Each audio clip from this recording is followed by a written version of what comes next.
Pues, ¿cómo agradecerles y agradecerles tanto conocimiento compartido, ideas, reflexiones? No voy a decir nada más para dejar la palabra a los que están aquí, que han venido a escucharlas. Por favor, yo distribuyo la palabra, así que me indican si quieren... ¿tú lo vas a hacer? Sí. Bueno.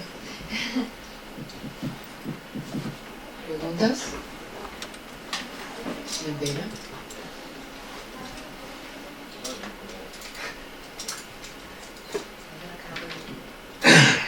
La verdad no son preguntas, es un comentario. Quisiera darle las gracias porque realmente muy estimulante y al mismo tiempo muy coherente. Es verdad que es un desafío esto de plantearlo a nivel de hospitalidad, porque no es necesariamente la palabra que viene en mente, pero es justamente eso yo creo que tenía en mente André Courtin cuando se le ocurrió plantear esto, y era en una línea muy parecida a la filología de Louis Dawes que plantea, en la medida en que, bueno, hospitalidad no tiene ningún sentido como tal, pero sí en el sentido general está el hecho de que es una coacción, una contrainte, uno está obligado de cierta manera, de forma ética, de repente legal, de repente también por las circunstancias, te llegó alguien a la casa y no te queda otra que acogerlo, pero de verlo no como algo necesariamente bueno, pero algo que implica a los dos elementos, y encuentro que eso es lo que surge de todas estas ponencias, y muchas gracias.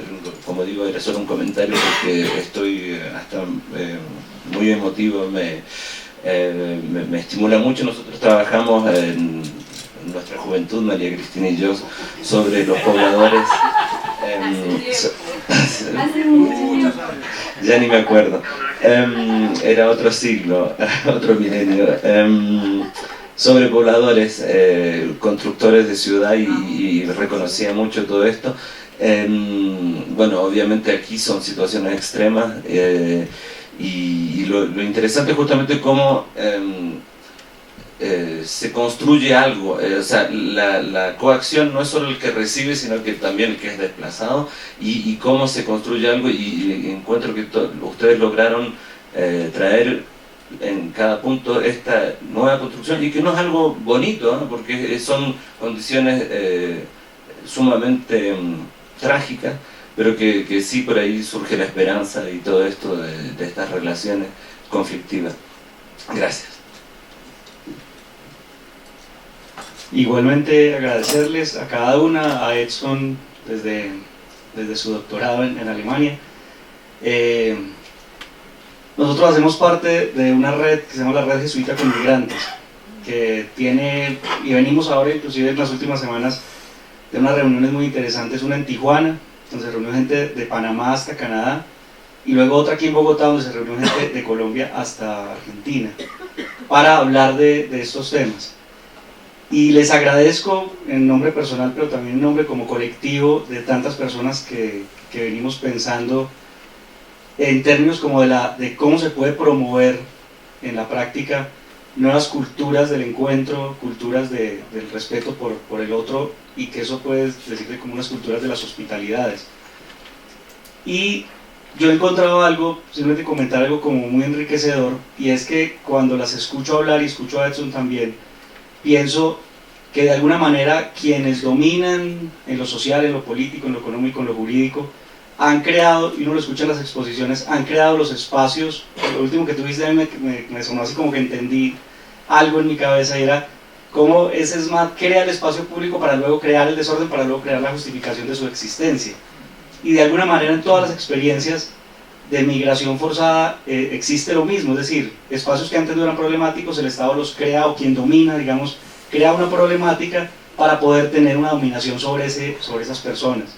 Pero de alguna manera, y ahí es donde veo el enfoque que nosotros lo llamamos más como un enfoque apreciativo, es que justamente de la misma manera en las prácticas, más que en los discursos, en las narrativas, más en las prácticas y en las experiencias, quienes han migrado son justamente quienes han empezado a crear los espacios para reconocer otras maneras de relacionarse. Hay una subversión en las comprensiones, pero sobre todo en las prácticas. Nosotros con Nati, nosotros somos esposos y hemos recorrido los últimos 3 años Latinoamérica aprendiendo sobre hospitalidad, y en las experiencias, lo que uno en los sectores más populares, inclusive entre más rural, entre más en la periferia, no sé, entre más en la periferia, las experiencias de acogida son mucho más, yo que diría como auténticas, y ahí también hemos entendido algo, y es que es más que una experiencia humanitaria, son acciones humanas, y ahí creo que hay una riqueza de explorar. Agradecerles nuevamente y decirles que lo que están haciendo en comprensión es muy importante, porque es una gran pregunta que se está generando hoy en la experiencia práctica, y que eso esté pasando en la academia pues es una riqueza, porque se van a empatar las dos puntas de la conversación. Y lo último es, yo creo que en términos de la construcción de lo que Edson decía, como de las comprensiones de qué estamos hablando, sí es muy importante escuchar y ver es como las maneras en que se da en la práctica, porque lo que ustedes decían en las experiencias de personas desplazadas en barrios populares de nuestras ciudades, en las zonas fronterizas y también en las grandes ciudades, se están dando experiencias de transformación de la sociedad que a veces no estamos ni siquiera entendiendo, donde claro, en los discursos de medios de comunicación hay unas narrativas, pero en la vida cotidiana son otras que están bien distantes y que le pueden hacer la contra, le pueden hacer el contrapeso a políticas muy agresivas. Comentar eso, por ejemplo, el tema de cómo eso de la periferia y el centro se puede extender, de cómo se puede crear el riesgo más allá de donde estaba antes, y en el caso, por ejemplo, de los Estados Unidos hoy, lo que llaman la externalización de las fronteras es un tema gravísimo, y en nuestra Sudamérica está pasando exactamente lo mismo, y lo estamos viendo suceder, pero por dentro está el germen de quien puede romper esos muros a través de las acciones de solidaridad y de hospitalidad. Yo creo que nombrar las cosas, ahora hay un acuerdo en que nombrarlas de esa manera puede ser enriquecedor para que también se pueda hablar de ello, y no como de otras cosas, si se habla con mucha claridad, de estas también se puede empezar a hablar. Agradecerles y perdón ahí tomarme la palabra un minutico.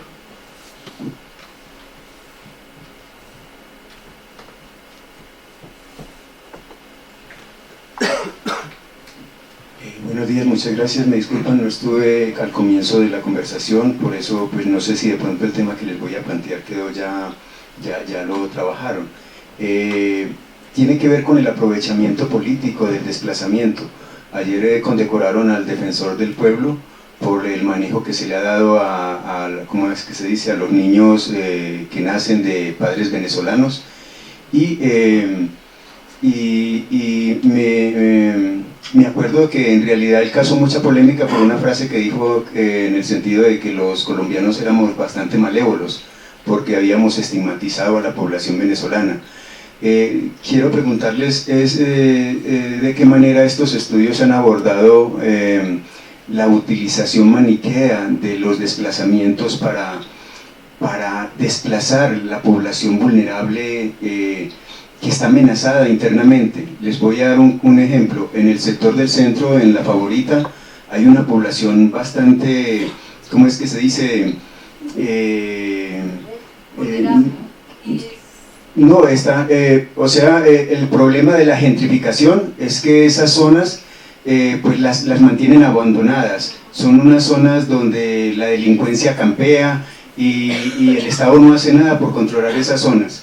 Pero resulta de que al lado hicieron una urbanización de viviendas de interés social que se llama La Hoja, y allí 2.000 personas fueron a ocupar esas viviendas, y la prioridad que le dieron fue a las personas desplazadas, a la comunidad LGBT y a otro tipo de población. Entonces, lo que yo veo es que hay una especie de desplazamiento, o sea, la población de ahí, del sector, ha sido desplazada por los desplazados, ¿no? Porque ahí hay muchas personas que ameritarían, ¿cómo es que se dice?, tener prioridad para esas viviendas que se hicieron ahí, porque ese es el sitio de ellos. Ahorita con todo ese proyecto que están haciendo para San Bernardo y para toda esa zona, pues esa gente le va a tocar emigrar de ahí sin ningún tipo de compensación.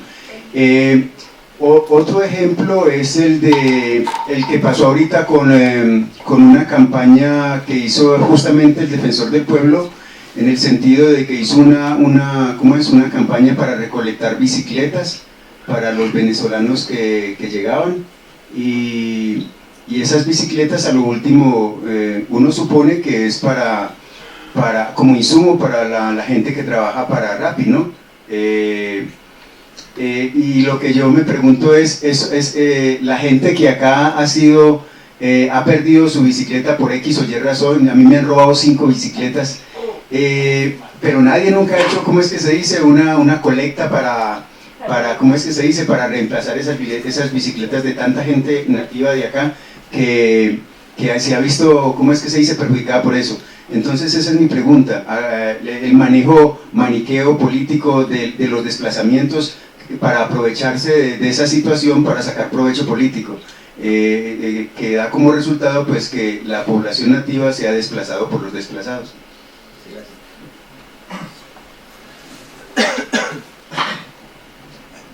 Quiero comenzar agradeciéndoles las 5 presentaciones, ¿no? Han sido verdaderamente, ¿cómo puedo decir?, muy desafiantes.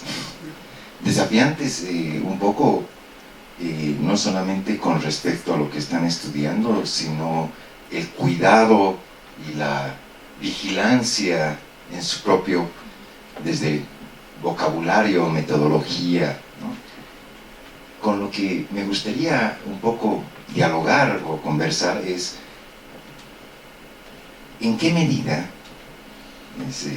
esa situación, vamos a decir, casi, no sé antes que catastrófica, en la magnitud que ha cobrado, vamos a decir, al menos para los países latinoamericanos o sudamericanos, ¿sí? Y en que no en todas partes se va a trabajar a partir de la perspectiva de desplazamiento forzado. Sabemos que esto cobra una intensidad muy fuerte, especialmente en el caso centroamericano, tanto hacia México, Colombia y la situación en Perú. En Brasil, Bolivia, Ecuador lo hemos tratado de otras maneras, pero a lo que quiero llegar es, sin necesariamente, creo que ustedes abren un espacio con respecto, no solamente poner en cuestión lo que sucede, o el manejo, y los vacíos, o de estas políticas públicas, o sus limitaciones, y su instrumentalización, pero empiezan a dar ciertas chispas, brillos de que no solamente es cuán cuestionable, sino cuán poco, digamos, lo que quiero es en qué medida son propiamente estos sujetos capaces de producir sus alternativas. Estoy pensando en voz alta a partir de lo que han hablado.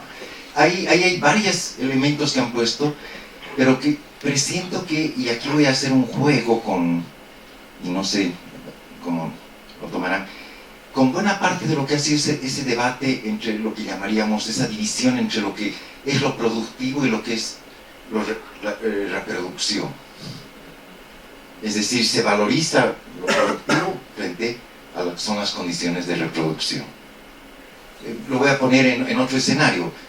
Lo que nos viene enseñando insistentemente en distintas oleadas el movimiento feminista. ¿Sí? Esa vulnerabilidad, esa precariedad, esto que no es visible, es lo que hace justamente factible que existan las otras cosas, ¿no? Desde allí creo que hay un hilo que permite, de lo que ustedes hablen, hablar de justamente la fortaleza, la creatividad y la posibilidad de politizar ese ámbito. No solamente condenarlo. Voy a dejarlo acá que nos hace. Disculpen, es que nos queda poco tiempo para las preguntas. Por favor, ¿quién es más? ¿Quién? Sí. Y allá atrás. Muy rápido, entonces muchísimas gracias a las 4 y al ponentes. Debo confesar que la palabra hospitalidad, cuando surgió esto en el Gripal, a mí me molestaba un poco, ¿no? Porque sonaba para mí sonaba vas a un congreso de la hospitality, ¿no? Pero aparte de eso también lo que me molestaba un poco de hospitalidad es que, bueno, focalizaba justamente en los receptores, podemos decir, en el Estado, y no justamente, bueno, en el Gripal nos interesamos sobre todo en los imaginarios políticos de los subalternos, de los plebeyos, como los queramos llamar, y justamente estos eran esta tercera persona de la que hablaba Gloria, y por eso la ponencia de Gloria, todas fueron muy buenas, todas fueron geniales, pero me interpeló más esta cuestión. Y bueno, podría hacer muchas preguntas y muchos comentarios, pero hay que ser muy breve, así que voy a limitarme al final, el final justamente de tu ponencia, Gloria, y cuando hablabas de el mayor acto de desobediencia civil, y eso me llama mucho la atención, ¿no? Porque, bueno, siempre decimos, bueno, la desobediencia civil la hacen los sujetos que tienen todos los derechos, y de repente estos migrantes que cruzan el Mediterráneo se les ha despojado de todos estos derechos, pero son sujetos, y eso es lo que me interesa que justamente que desarrolles un poco, porque no has tenido tiempo en los 15 minutos, y me parece que es algo clave que me gustaría escuchar más sobre esto realmente. Bueno, muy rápidamente me vine acá para que no me dejaran fuera del micrófono. Sí, me desplacé. No, muy rápidamente. Yo lamento mucho no haber podido... el Gripal organizó un panel, Corten, iba a ser en Turquía, después acabó siendo en Polonia, creo que Ipsa, no me acuerdo, una de esas. Yo había mandado la posibilidad de pensar el tema de la hospitalidad y hacer un contrapunto con la idea de la cordialidad. Porque existe esa figura brasilera del hombre cordial, y bueno, como migrante, digamos, siempre también me dejo un poco con eso. Eso me permite un poco decir que digamos, la manera en que vos definiste hospitalidad, digamos, de mínima, como diciendo no considerar al otro un enemigo, puedo ser pero también, digamos, yo tengo el problema con que la cordialidad no es la hospitalidad. Podemos ser cordiales, digamos, con las personas, con los otros, digamos, que están presentes, etc. Pero ser cordial no significa ser, digamos, tener, digamos, no supone la condición de hospitalidad en el sentido de que ustedes lo están pensando, ¿no? Entonces, eso me permite decir que tal vez, muy probablemente, o es mi sensación, es que esa definición de mínima es muy pobre con relación a lo que está haciendo. Habría que subir un poco, digamos, la base del debate sobre lo que la propia definición de hospitalidad, digamos, para poder, digamos, traer en discusión todo lo que ustedes están realmente colocando, ¿no? Es decir, yo puedo ser cordial, no con un enemigo, ¿no? Puedo ser cordial con otra persona porque corresponde ser cordial, pero está lejos de ser, digamos, una hospitalidad. Lo puedo matar en algún momento, sí. ¿Queda alguien más?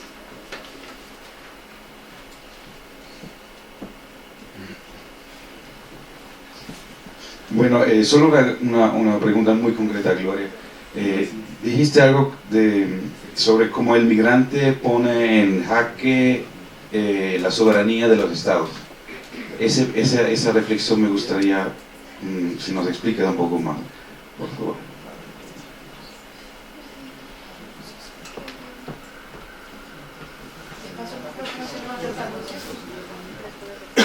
Bueno, yo muy brevemente frente a la tercera pregunta, solamente quería decir dos cosas. Una es, pues es muy difícil lo que está ocurriendo en términos de desplazamiento forzado en Colombia, especialmente en el área influenciada de Hidroituango, pero eso no significa, yo no quiero dejar la idea de que eso sea, trágico. Es que el movimiento de Ríos Vivos y de campesinos y demás han estado haciendo un trabajo de permanencia en el territorio muy fuerte, y para ellos es muy difícil, pero yo no le llamaría un escenario trágico, como sin salir. Y en ese punto yo lo único que quisiera decir frente a la cuarta pregunta es, pues están haciendo algo maravilloso y es que están politizando el riesgo, que es un escenario dominado por un conocimiento alegadamente técnico y apolítico y neutral. Y entonces lo que están haciendo desde la lucha por la permanencia del territorio es desestabilizando el carácter neutral y apolítico de la experticia y de la experticia de los científicos de Estado. Y yo creo que eso es fundamental, o sea, están politizando ámbitos que antes estaban fuera de los escenarios de resistencia de personas que estaban en la lucha frente al desplazamiento. Entonces simplemente quisiera resaltar ese punto. Gracias. Bueno, pues varias cosas. La primera es que yo creo que la externalización de las fronteras no es nueva. Y creo que el sistema humanitario ha servido mucho para la externalización de las fronteras. Por ejemplo, todo el movimiento de declarar el desplazamiento forzado como un hecho que necesita protección fue para tratar de que la gente no saliera a buscar refugio al exterior. Y de eso pues hay varios estudios, incluso pues Roberto Vidal y Beatriz Sánchez fueron los que empezaron esa discusión, porque nosotros habíamos trabajado más desde lo político, pero quienes empezaron, y en el ámbito internacional Barnett dice, mire, todo el sistema humanitario lo que busca es contener, y en esa medida el sistema humanitario se convierte en una frontera que se externaliza, se globaliza. Incluso con lo que estamos trabajando frente a la solicitud de cómo se denomina al migrante venezolano que llega a Colombia, pues que es una discusión que también hemos dado con Gloria a ratos, y es como lo colombo-venezolano, lo venezolano-colombiano, la denominación de crisis humanitaria cuando surge Benevianos y colomsolanos. Sí, colomsolanos, esa fue la que estábamos... Esos conceptos, sí. Entonces, esas figuras maravillosas de que desbarataron las ciudadanías, los formalismos y las naciones y los estados nacionales. No, Yuri me regaña. Entonces, para que escuche Edson, si no, pues... Entonces, es un juego. Las denominaciones del sistema humanitario son externalización de las fronteras, son contención, y eso no es nuevo, o sea, todos los que han estudiado sistema humanitario dicen eso. Por eso Colombia, por ejemplo, otra vez volviendo a lo de los migrantes venezolanos, juega un doble juego con eso del refugio, porque sí necesitamos y hubo un derecho de petición que presentó un estudiante hace poco de cuántas solicitudes de refugio hay, 11.000, y han contestado 220. Entonces es uno como, ¿a qué jugamos? Porque es eso, el sistema humanitario es la externalización de las fronteras, y eso está ahí todo el tiempo. Y por eso cuando yo decía ahorita el sujeto desplazado o todo el sistema viene del sistema de riesgo, es también para evitar lo político, o sea, no es extraño, o sea, no es solo porque hayan podido, pues que era lo que había, o sea, no estoy hablando de que haya la mala fe de un funcionario, sino que también ayudó a despolitizar esa cuestión. Lo tercero, está que se habla, lo tercero es que la Favorita, la Favorita es un sector que queda muy cercano en el centro de Bogotá, en donde uno puede ver la periferia en el centro, incluso en el centro, en el centro de producción de capital. Y la Favorita tiene unas características, y es que allá están los inquilinatos que llamamos en Medellín, pero que aquí llaman pagadiarios. Entonces viven no solo la población desplazada, sino los desposeídos, trabajadoras sexuales, indígenas, consumidores de droga y demás, porque allá les permiten pagar la noche en los inquilinatos, y hay un conjunto de pequeñas infraestructuras que les ayudan a la reproducción para que ellos hagan la producción del capital, desde lo que puede, por ejemplo, hay una guardería que es la que cuida a los niños de las trabajadoras sexuales que tienen que irse a trabajar. Bueno, es un conjunto, y está al lado la Plaza de la Hoja, que además fue una disputa política por el territorio urbano en esta ciudad, que enfrentó incluso al alcalde de ese momento, que era Gustavo Petro, con el resto de cómo te vas a llevar a la población vulnerable, ¿cierto?, para el centro de la ciudad donde hay un sector de producción del capital.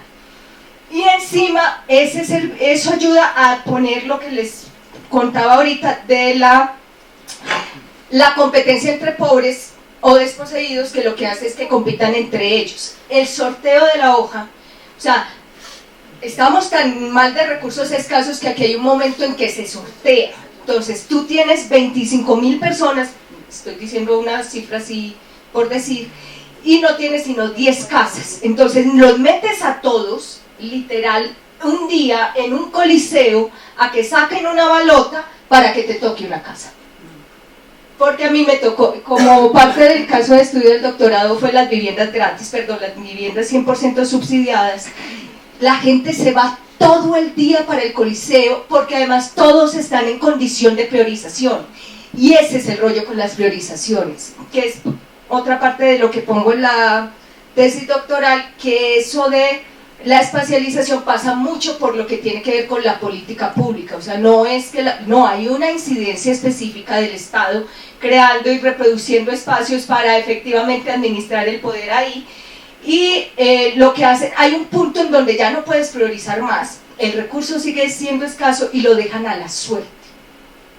Y eso pasa en todos los sistemas de atención humanitaria, y es cómo se sortean efectivamente incluso las casas las camas de los sitios donde tienen que vivir dormir las personas mayores en Bogotá, ¿cierto?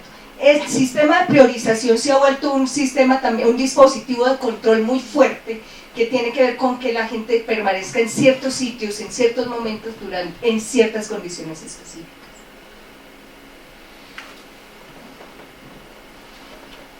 Yuri, es que estaba diciendo los nombres que estamos explorando con lo que llamamos la dinámica migratoria colombo-venezolana, que este es otro tema que estamos también trabajando. Bueno, yo hice parte de mi tesis doctoral, fue la frontera Colombia con Venezuela, pero yo en ese momento hablaba de colombianos en Venezuela.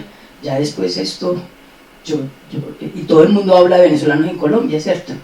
Y bueno, no voy a poner, bueno, no es el tema ahorita, pero creo que eso colombo, esas mezclas, una profe de nosotras muy querida nos enseñaba a hablar sobre ciudadanías mestizas, eso que está yendo y viniendo, eso que ahí hay una cosa. Entonces lo llamábamos colomsolanos, ese solanos con Z, o venevianos. Entonces, ¿cuáles son los colomsolanos? Los que todavía están allá, 3, 4 millones de colombianos. Digan 2 pues, depende, el gobierno venezolano dice 5, y así. Y lo mismo, los venevianos, hijos, nietos de familias. 30% de colombianos retornados se les dice venezolanos, 40% de colombo-venezolanos con doble nacional les dicen venezolanos, pero bueno, ahí es otro tema interesante. Bueno, no, yo voy a solamente entonces a leer dos de los a mostrar un poco la respuesta. Sí, cuando yo voy a decir que en ese tercer punto, que no alcancé a ampliar mucho, yo lo titulaba desplazamiento forzado transfronterizo, ampliación conflictiva del demos legítimo, y ahí vamos viendo por dónde vamos, y desobediencia de las fronteras. Y tengo una nota donde digo, retomo a 2 autores con los que estamos trabajando, Gerardo Aboy y Sebastián Barros, argentino sobre todo, y digo aquí también otra vez, como en el primer punto, que no falte el europeo, Jacques Rancière, bueno, franco-argelino, de eso me gusta, esa mezcla, algo tiene, ahí va un poco. Entonces nos dicen, demos legítimo es otro nombre para la comunidad, ampliación nombra la apertura que disloca, y conflictiva la frontera litigante. Esas entonces son, digamos, con Sebastián Barros, le iba a comentar a Leila también, con la expectativa de seguir trabajando. Acaban de aprobar el grupo de trabajo que se llama Educación y Vida en Común, con Claxo, grupo de trabajo Claxo, por los próximos 4 años. Habrá posibilidades de hacer actividades seguramente con ustedes. Va a ser muy interesante poder juntarnos con estas personas. Entonces, cuando me preguntan, y justamente yo tengo aquí un poco la pregunta en estos términos, todo lo que yo dije, hablando de que no tienen, yo había dicho al principio, eso de no tener derechos es una lectura, ¿cierto? Y yo me corría un poco del campo efectivamente humanitarista para darle otra mirada a esto. Entonces voy a leer esto que dice: ¿cómo es esto posible? ¿Cómo es que los no contados, aquella parte que no tiene parte en la política, puede apelar a su condición de miembros de la comunidad? La perspectiva de Rancière nos permite analizar las luchas migrantes como luchas políticas en la medida en que es el proceso de verificación de la igualdad que llevan a cabo los migrantes, detentando la condición de actores políticos que no les es reconocido, ejerciendo derechos de los nacionales que no son de ellos y desempeñando el ejercicio de la ciudadanía que tampoco se les ha otorgado. Actúan como si fueran ciudadanos. Ese como si fueran debe ser nuestro objeto de estudio. Ese intermedio, esa frontera gris que no hay, como es de fácil coger una u otra, ¿cierto? Esta es un poco eso fue lo que yo vi también. Yo hablé con muchos subsaharianos de varios países africanos, estuve en la frontera con Argelia, justamente en estos sitios que llaman, donde están listos a asaltar a Europa. Y bueno, también yo estuve en Melilla, en la frontera, en el Monte Curugú.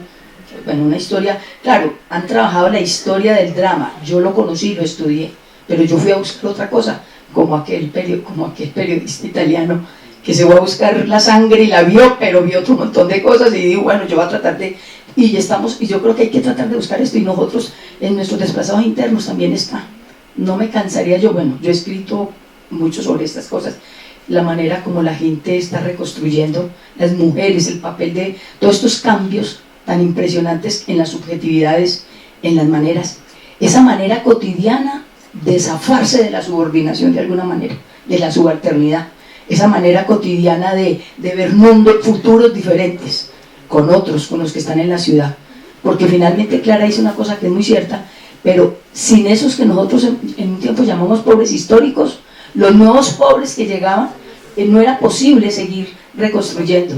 Y yo ya tengo las historias, yo aquí les hablé mucho de las historias de los años 90, ya tenemos las historias de 2010, las últimas, es una cosa maravillosa. Incluso ya están llegando, como nuestros desplazamientos van dando la vuelta por el país, ya los últimos que están llegando habían sido desplazados hacia cabeceras municipales, entonces ya han ido armando otro equipaje y llegan a las ciudades y tienen otra cantidad de habilidades, de riqueza, digamos, con menos dificultades del campesino que llamaría uno, entre comillas, típico, ¿cierto? Esa es la cosa. Entonces yo sigo diciendo que para Rancière la política consiste en verificar una igualdad que antes no existía y en demostrarla a partir de casos.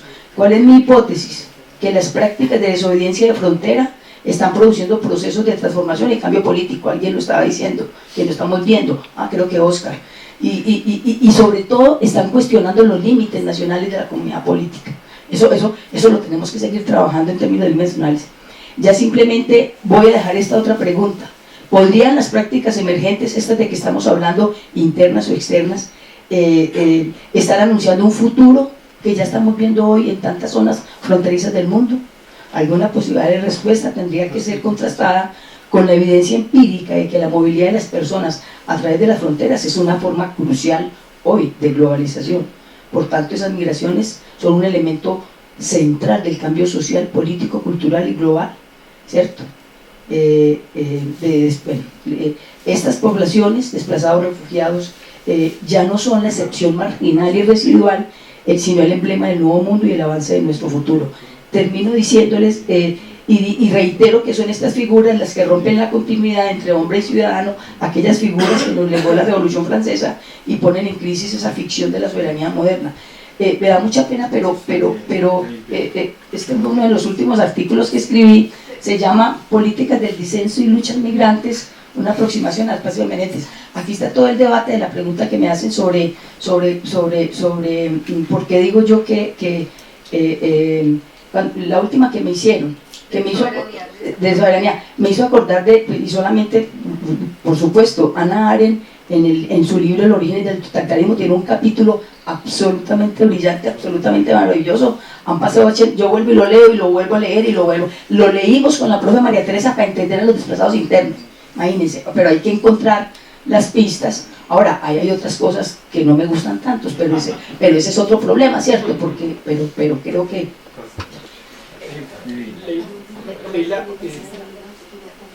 Luidor, yo voy a hacer una intervención de 1 minuto y te damos la palabra enseguida.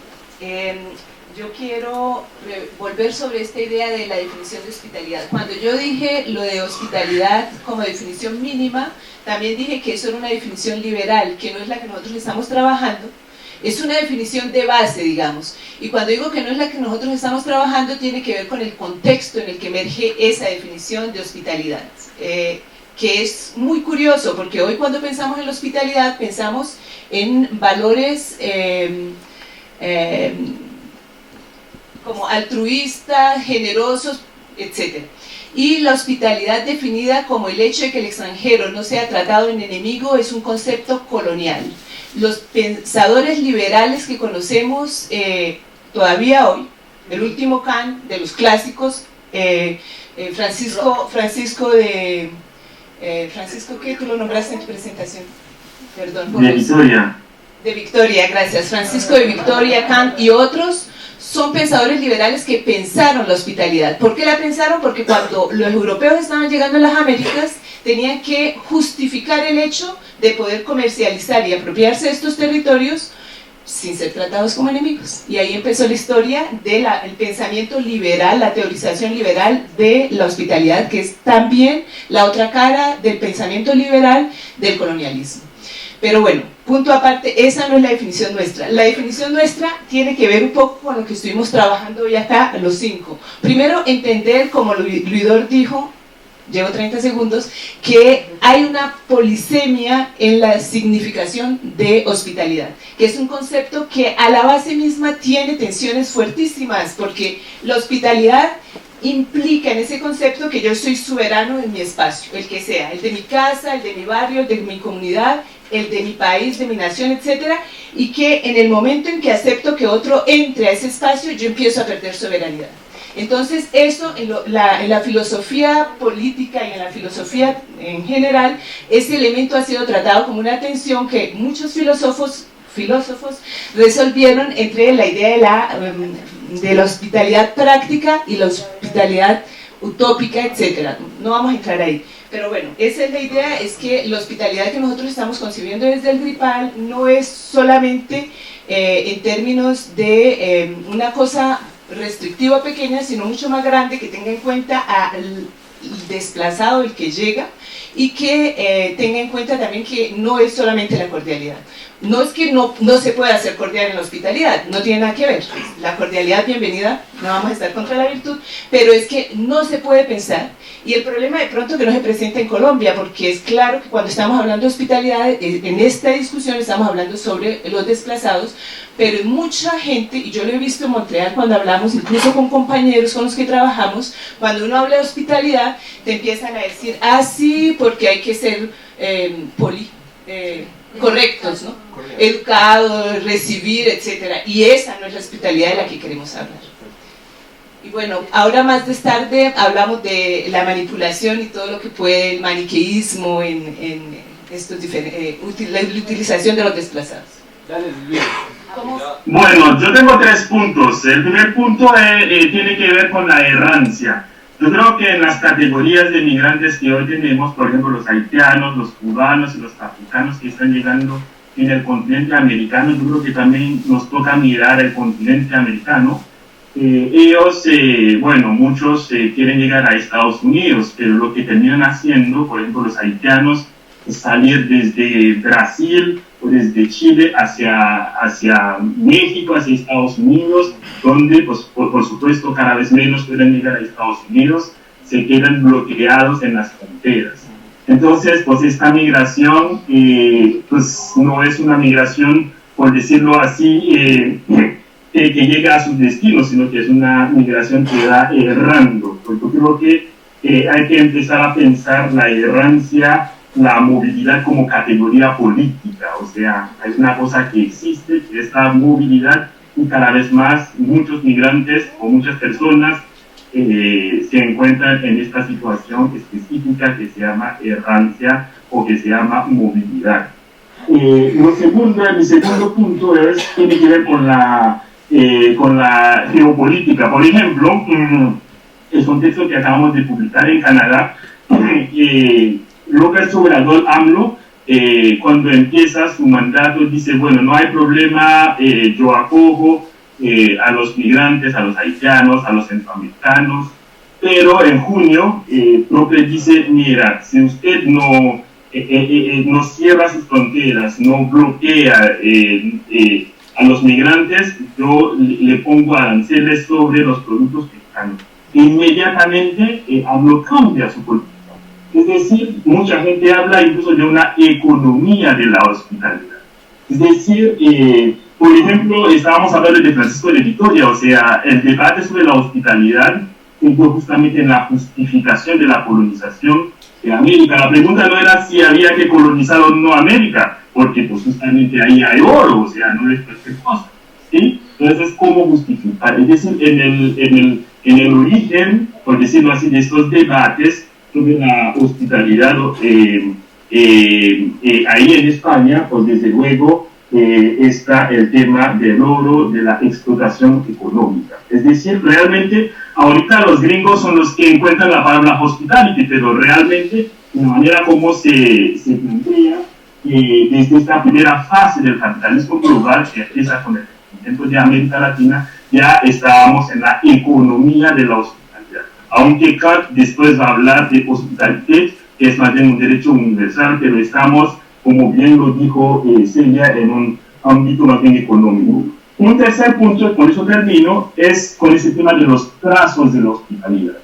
Yo creo que hay que pensar la hospitalidad no solamente como un encuentro entre una persona que llega y una comunidad que está, y ahí queda esto en un espacio fijo determinado. No, yo creo que hay muchas personas, por ejemplo los errantes, lo que están haciendo es errando en las fronteras.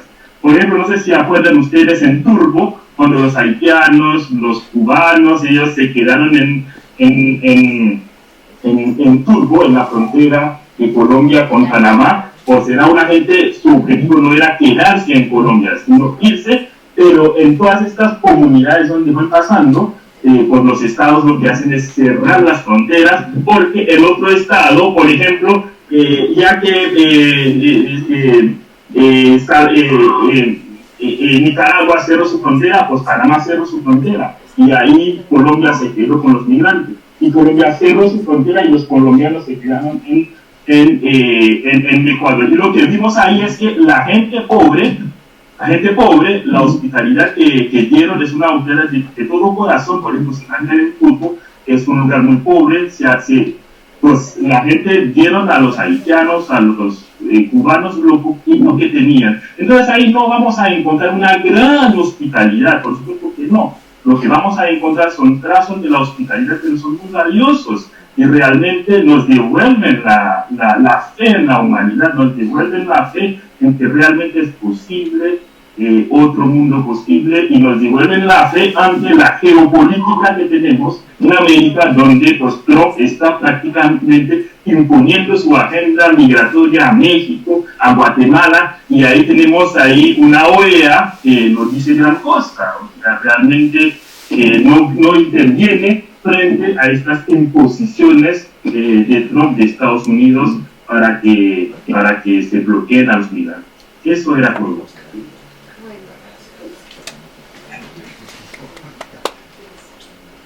Nada, agradecerles a ustedes, agradecerle otra vez a Ricardo y a su equipo que trabajaron. Agradecerles a todos ustedes, a Ricardo y al equipo que trabajaron para obtener esta subvención que hizo posible este evento, y va a ser un placer también poder continuar la discusión en la tarde. Nos vemos aquí a las 2. A las 2. Gracias. Muchas gracias. Chao.